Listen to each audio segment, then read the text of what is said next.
In this video, we're going to cover some Maven Key Concepts.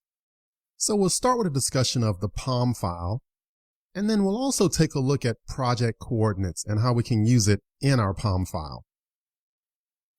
Alrighty, so starting here with the POM file.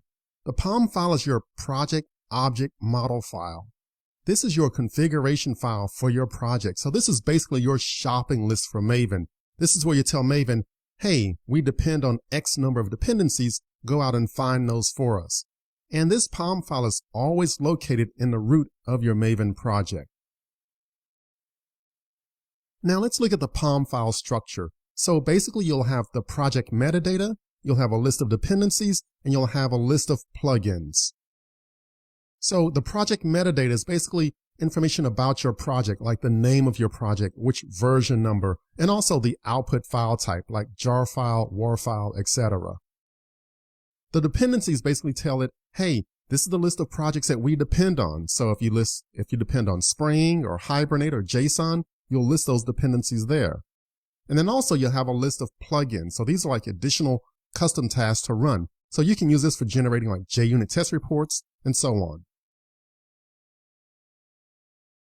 Alrighty, so let's go ahead and look at a simple POM file. So here's the file that starts with project, model version, that's always the same. Then we have our metadata. So this is where we can give the project name. So here the name is My Cool App. We can give the group ID, artifact ID, and the version number. And we can also specify the packaging. So in this example, the packaging will be for a jar file. So the next section here is the dependencies. So this is where we list out all the dependencies that we need for our application. In this example, they make use of JUnit, but you can also add dependencies here for Spring, Hibernate, and etc. I'll show you some examples of adding Spring and Hibernate a little later in this video.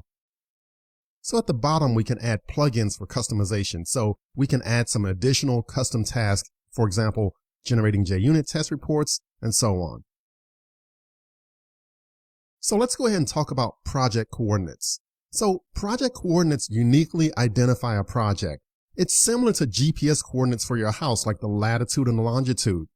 It's basically precise information on how to find your house. So if I wanted to come visit you, I'd ask for your city, your street, and your house number. And that'll give me the specifics on how to find your given location. So the group ID could be like the city, the artifact ID could be the street, and then the version could be the actual house number. So some specific coordinates on how to find your house. And we use a similar thing here in the Maven world to identify a project. So a bit more on these project coordinates as far as the specific elements here.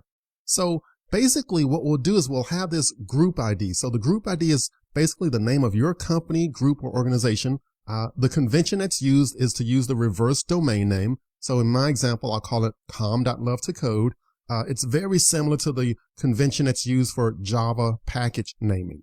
And then we have the artifact ID. So the artifact ID is the name for this project. So whatever your project is called, that's the artifact ID. And then the version is the specific release version that you have for your project, like version 1.0, 1.6, 2.0, and so on.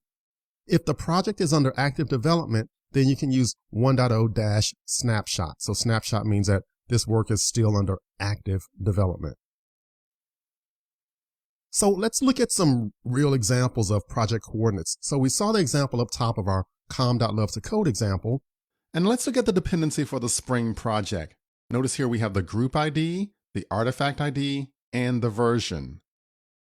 And let's also do a similar thing by looking at the dependency information for Hibernate. So here we have the group ID, the artifact ID, and the version. All right, now adding dependencies here. So if I wanted to add support for Spring and Hibernate to my project, then I would simply add in those dependencies in the dependency section.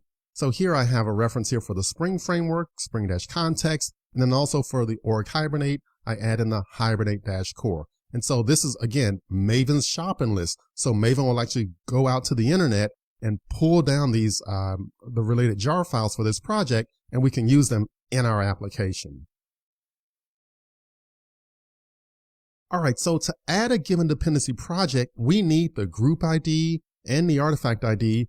The version is actually optional, but the best practice is to include the version for repeatable builds. And this is the best practice for using DevOps. You want to be able to say, hey, our project works with version XYZ of a given project, just so you know that that part has been tested, verified, and worked. And it's very, very important in the DevOps world. So always use the version. I recommend that as a best practice. And also, you may see this referred to as GAV or GAV. So that basically means group ID, artifact ID, version. Now, you may see documentation where they'll say, hey, what's your GAV or GAV? Or you may hear other Java developers say, hey, what's the GAV for the project or what's the GAV for the project? So you may hear this nomenclature, but again, it's basically just a little acronym here for group ID, artifact ID, and version. All right, so we saw that, and we saw that information for those Spring and Hibernate projects, but you may wonder, well, how'd you find those dependency coordinates? Well, you have two options. The first option is that you can actually visit the project page, so you can visit the Spring website or the Hibernate website, and they'll give you the details that you'll need to add their project using Maven. The other option is that you could go to the Maven Central Repository and actually search for those projects, and then you can also get those details. I like to say that option 2 is the easiest approach because that's just one site you go to look for it. If you use option 1, option 1's fine if you only have like 1 or 2 dependencies, but imagine on a enterprise project, real world, real time, your project may use 5, 10, maybe 20 dependencies, and you don't want to have to go to all 20 websites to find out their Maven coordinates.